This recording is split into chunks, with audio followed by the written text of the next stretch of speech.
ఓం నమ శివాయ. శ్రీమాత్రే నమ. శ్రీ కోటిలింగ మహాశైవ క్షేత్రము, తాళ్ళాయిపాలెము, బ్రహ్మచారి శ్రీ శ్రీ శ్రీ శివస్వామీజీ వారి మహాసంస్థానము, సాక్షాత్తు భూకైలాసముగా నిర్మాణం జరిగినటువంటి ఈ కోటిలింగ మహాశైవ క్షేత్రంలో మనం దర్శించుకుంటున్న అమ్మవారి పేరు విశ్వరూప ప్రత్యంగిర, స్వయంభూ ప్రత్యంగిర. ఈ అమ్మవారు శివ సంకల్పము నుండి పుట్టినటువంటి శివ మానసపుత్రిక ఈ ప్రత్యంగిర అమ్మవారు. ఈ అమ్మవారు కార్యసిద్ధికి, నరఘోషకి, శత్రుపీడకి ప్రధానంగా ఆరాధింపబడుతూ ఉంటారు. ఈ అమ్మవారు ఎప్పుడు ఆవిర్భవించారు అంటే మనకి పూజలు చేసేటప్పుడు సంకల్పం చెప్తారు. శ్వేతవరాహ కల్పే వైవస్వత మన్వంతరే కలియుగే ప్రథమ పాదే. మనకి ఇప్పుడు జరుగుతున్న కల్పము శ్వేతవరాహం అనే కల్పంలో ప్రథమ పాదంలో కలియుగంలో మనం ఉన్నాము. ఈ కల్పానికి పూర్వము కొన్ని కల్పాలు గడిచిపోయినాయి. వాటికి పూర్వము దేవదానవులకి ఆధిపత్య పోరు ఉండేదట.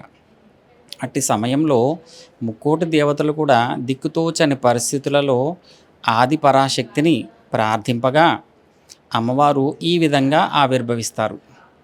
శత సహస్ర సింహవదన స్వరూపముతో అమ్మవారు అట్టి సమయంలో ఆవిర్భవించి 64 కళలతో, చతుషష్ఠి కళలు అంటారు, చతుషష్ఠి కళలు కూడా అమ్మవారి సొంతము. శత సహస్ర సింహవదనం అంటే 1,00,000 సింహముఖాలు కలిగినటువంటి ఆకృతితో అమ్మవారు చాలా క్రూరంగా, భయంకరంగా అక్కడ ఆవిర్భవించి దేవతల యొక్క శత్రువులైనటువంటి రాక్షసుల్ని భక్షించడం జరుగుతుంది. అప్పుడు దేవతలు ఈ అమ్మవారిని పిలుస్తారు. అమ్మా నువ్వు ప్రత్యంగిర అని పిలుస్తారు. ప్రత్యంగిర అంటే అర్థం ఏంటంటే ప్రతిపక్ష నాశని అని అర్థం. శత్రుపక్షాన్ని లేకుండా చేసే దేవత అంటే మా యొక్క శత్రువులైనటువంటి రాక్షసుల్ని నువ్వు భక్షించావు, సంహరించావు, కాబట్టి నువ్వు ఈ క్షణం నుంచి ప్రతిపక్ష నాశని ప్రత్యంగిర అని పిలువబడతావు అని చెప్తారు. అలాగే ప్రతిమంత్ర భక్షిని, మన మీదకు వస్తున్నటువంటి మంత్రప్రయోగ దోషాలని సైతము పట్టుకుని భక్షించే దేవత. అందుకని ఈవిడని ప్రతిపక్ష నాశని, ప్రతిమంత్ర భక్షిని అని పిలుస్తారు. అందుకని ప్రత్యంగిర అని పిలువబడుతోంది. ఈ అమ్మవారు తీవ్ర దేవత. ఈవిడని విద్యుత్ దేవత అంటారు. అంటే ఈవిడ యొక్క స్వరూపాన్ని ఎలా చెప్తారంటే కరెంటులాగా చెప్తారు. విద్యుత్ దేవత అని చెప్తారు. విద్యుత్తులో కూడా ఈవిడ హై వోల్టేజ్ అనమాట, ఎక్కువ శక్తిమంతురాలు. చూడండి, హై వోల్టేజ్ కరెంటు తీగల దగ్గర అపాయం అనే బోర్డు పెడతారు చూసారా.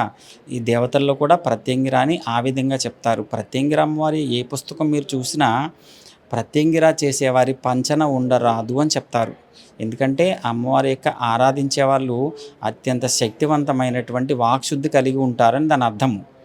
అమ్మవారి యొక్క ఉపాసన చేసేవాళ్ళు అలాంటి వాక్శుద్ధి కలిగి ఉంటారు. వాళ్ళ నోటితో ఏదైనా పలకరాని మాటలు పలికితే దాని యొక్క ప్రతిఫలం కూడా అంతే తీవ్రంగా ఉంటుందనే ఉద్దేశంతో అలా చెప్పబడతారనమాట. అంటే అమ్మవారు అంత తీవ్రమైన దేవత. కార్యసిద్ధి, నరఘోషకి, శత్రుపేడకి ప్రధానంగా పూజిస్తారు. మన ఈ శైవక్షేత్రంలో స్వయంభూగా వెలిసి ఉన్నారనమాట. సుమారు 22 సంవత్సరాల క్రితము ఒక నదీ తీరమున ఈ అమ్మవారు మనకి లభించడం జరిగింది. తర్వాత ఇక్కడ మనం చూసే రూపాన్ని స్వామివారు ప్రతిష్ఠించడం జరిగింది.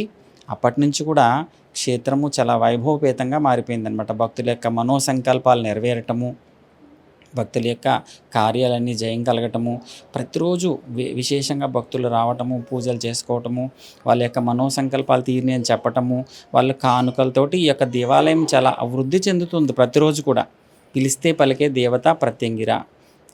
అష్టమి, పౌర్ణమి, అమావాస్య రోజులంటే అమ్మవారికి చాలా ప్రీతికరము. ఇక్కడ సంపూర్ణ విధానంతో ఈ యొక్క అమ్మవారి దేవాలయము ప్రతిష్ఠ అయి ఉందన్నమాట. సంపూర్ణం అంటే 64 అంశాలకి 64 త్రిశూలాలను ప్రతిష్ఠించడం జరిగింది. అలాగే మన యొక్క కోరికల్ని, ఈవిడని విద్యుత్ దేవత అన్నాం కాబట్టి శక్తి చైతన్య స్వరూపం అని చెప్తారు విద్యుత్తుని. అందుచేత శబ్దము ద్వారా మన యొక్క కోరికలను ఆలకిస్తారు కాబట్టి రాశి సంకల్ప గంటలు ఇక్కడ ఏర్పాటు చేయడం జరిగింది. ఎవరి రాశి సంకల్ప గంటను వాళ్ళు 12 సార్లు మ్రోగిస్తే ఆ శబ్దము ద్వారా మనసులో ఉన్నటువంటి కోరికల్ని అమ్మవారు ఆలకించి అనుగ్రహాన్ని ఇస్తారు. 64 శిరస్సులు కలిగినటువంటి అమ్మవారిని మనం ఇక్కడ దర్శించుకోవచ్చు. అలాగే అమ్మవారి పాదాల వద్ద అష్టభైరవులు, 8 భైరవుల యొక్క చర ప్రతిష్ఠ జరుగుంది. ప్రతి పౌర్ణమి రోజున చంద్ర కిరణాలు తాకే విధంగా శ్రీచక్ర ప్రతిష్టాపన జరుగుంది. ప్రతి అష్టమి, పౌర్ణమి, అమావాస్య రోజుల్లో విశేషంగా భక్తులు రావటము, నిమ్మకాయలతో అర్చనలు, ఎండు మిరపకాయలతో హోమాలు నిర్వహించడం జరుగుతుంది. భక్తుల యొక్క మనస్సంకల్పాలు నెరవేరుతున్నాయి ఇక్కడ. ఓం నమ శివాయ. శ్రీమాత్రే నమః.